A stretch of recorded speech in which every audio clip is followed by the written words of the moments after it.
Magandang hapon po. Magandang hapon po, Doc. Ako po si Shield Layugan, ang iyong medical doctor. Magtitingin sa inyo, maglilingkod sa inyo ngayon. Ano pong pangalan ninyo? Sean Ramos po, Doc. Ilang taon po kayo? 21 po, Doc. 21. Saan po kayo nakatira? Sa Santa Mesa, Santos Street po. Santos Pizza. Bago po magsimula, ano po gusto nyo itawag po sa inyo? Kahit Sean na lang po, Doc. Okay lang. Sir Sean. Okay. Sir Sean, itong gagawin ko po ngayon is medical or history taking po siya. Kumbaga, alamin ko po yung mga bagay na makatulong po sa paggamot ninyo sa inyong karamdaman. At nakapabilang po dito yung past medical history nyo, patungkol po sa history ng pamilya nyo, sa kalusugan ng pamilya nyo, at sa mga personal at mga social history na meron po kayo. At okay lang po kayo? Yes po, Doc. Okay lang naman po. Simulan ko po siya, no? Ano pong sadya natin, no? Bakit po kayo nakalito? Bali, sa oras na ito kasi yun, Doc, medyo nanghihina po ako. And lalo na mas sumasakit po yung lalamunan ko. Medyo matagal na rin po kasi siya na masakit po. Masakit po yung lalamunan. Yung sinabi niyo po, gano'ng katagal? Gano'n po ito katagal? At pwede niyo po bang i-describe sa akin kung paano nagsimula? Mahigit mga isang linggo na rin po, Doc. Sa linggo na, okay. Tapos po, And then, parang may barado kasi yung lalamunan ko. Hirap ako makalunok o makakain, gano'n po. And naramdaman ko siya nung napaspasan ko po kumain ng chocolate tsaka pag-inom ng malalamig na tubig po. from 1 to 10, gano'ng kasakit ito? Yan po, mga 9.5 po, Doc. Opo. Maliban sa pananakit ng lalamunan, meron ka bang nararamdamang kakaiba? Or meron bang ibang masakit sa parte ng iyong katawan? Nahihilo po, Doc. Ngayon, yung naramdaman ko po, nagkaroon po ako ng ganito sakit. Mas nagkalagnat rin po ako noon. Magkalagnat.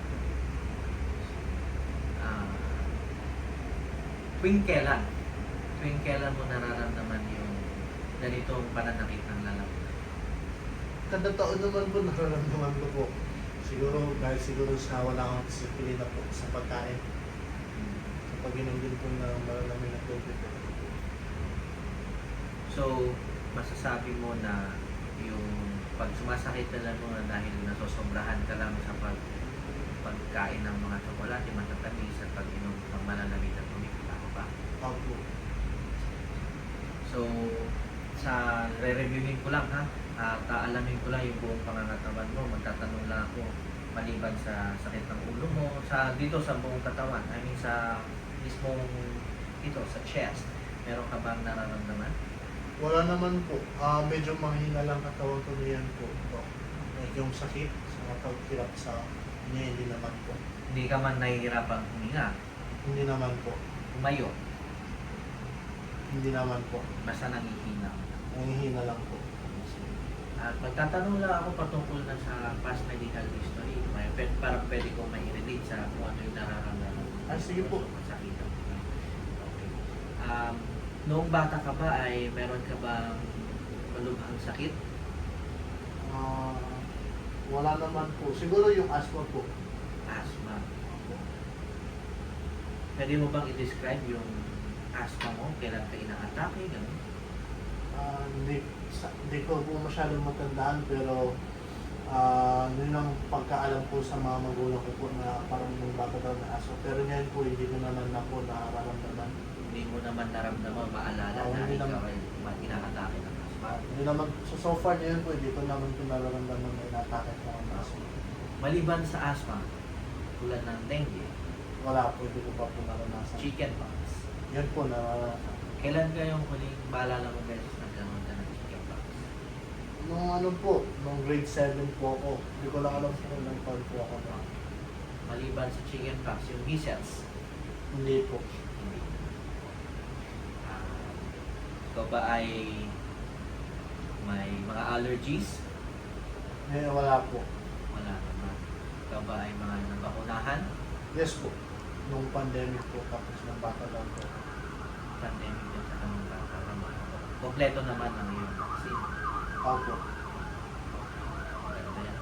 About sa naoperahan. Natuli po. So, Opo. yun lang. Wala naman. Tsaka ito po, na-operahan ko po yung sugat ko po dito. Mhm. Bali, nung bata kasi ako, naglalaro kami ng mga kaibigan ko ng out-outan po. Tapos Oo. biglang tumatakbo po ako. Biglang na tulak niya ako ng malakas. Nasubsob po ako sa pader. Tapos na-opera. Yung ano po siya, pumutok. Ito. Opo. Then, Yan po, doon po inoperahan. tinahi. Tinahin po. After nun, wala naman na, diba? Wala naman na po. Magtatanong naman ako patungkol sa pamilya mo. Especially dun sa immediate family. Kayo lang, may mama mo at papa. Ilan kayo sa pamilya mo?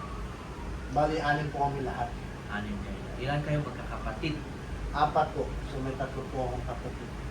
May kapatid. Sa magulang mo, especially kay papa mo, meron ba silang sakit?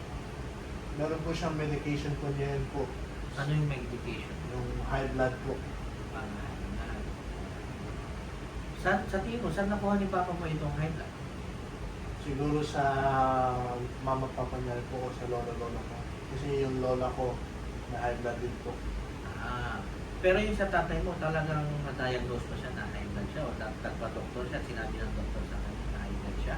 Meron opo, nagpa-check up din po siya. So yung mga lola mo at lola mo, namatay na ba sila?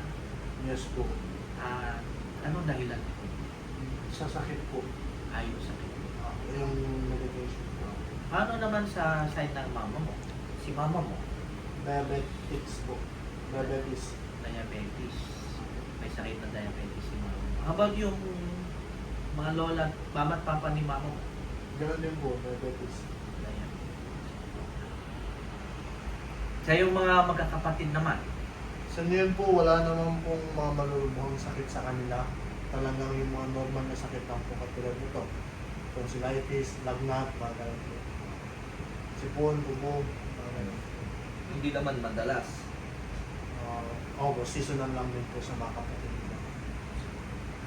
Ayan, salamat, no? At patungkol naman tayo sa personal na bagay. Magtatanong ako ng mga personal bagay. Medyo sensitive siya. Ikaw ba ay may girlfriend? Meron po, Doc. Meron ka. Mayroon ba kayong sexual contact? Hindi, wala po po. So, ikaw ba ay homosexual or heterosexual? Heterosexual po. Heterosexual. So, may gusto ka sa babae. Yun po yun, di ba po? Oo. How about sa ano? Ikaw ba ay naninigarilyo? Hindi po. Umiinom ng alak? Opo. Anong klaseng alak yung iniinom? Ano po siya, yung soju po. Yung sa Korean brand. Gin. Opo. Gin siya. Anong kadalas ka umiinom ng alak? Ano lang po, yung kapag may okasyon po sa pamilya, mga ganun. Pwede mo bang i-describe kung gano'ng kadalas ito sa isang buwan? Mga 2 beses po, ganun. 3. Tatlong beses sa isang buwan. How about sa paggamit ng mga droga? Hindi po. Wala. Sa patako naman ako sa sa social environment. Ikaw ba ay may trabaho, nagtatrabaho? Hindi po. Estudyante po ako niyon, Doc. Saan ka nakatira ngayon? Doon po sa Santa Mesa po. I mean, kasama mo ang pamilya mo, gano'n? Or ikaw- Mga kapatid lang po. Yung mga magulang ko nasa probinsya. Okay. Gusto ko lang i-summarize yung mga nababi mo, mga nakuha kong informasyon. No? Opo. Sean Ramos, ikaw ay 21 years old. Nakatira sa Santol Street, Santa Mesa. No? At ngayon, meron kang karamdaman na masakit ang lalamunan mo dahil sa, sabi mo, pagkain ng madaming tsokolate at pagpaspas na pag-inom ng malalamig na tubig. Tapos meron kang kahinaan. Yes po. Sakit yung ulo mo. Sa story ng pamilya mo, may diabetes, si mama mo, may hypertension, mama mo, high blood, mga kapatid mo, wala namang sakit, hindi ka rin naninigarilyo, pero umiinom ka ng alak occasionally. Yes po. And rest assured na yung mga binanggit mo na ito ay makatulong sa akin na mas papagaling ka, makatulong sa karamdaman mo. At yung itong mga impormasyon na to ay sensitibo siya at lampo at confidential siya. Ibig sabihin, hindi naman siya makakarating sa iba. Ako lang tayong dalawa. Salamat po. Salamat.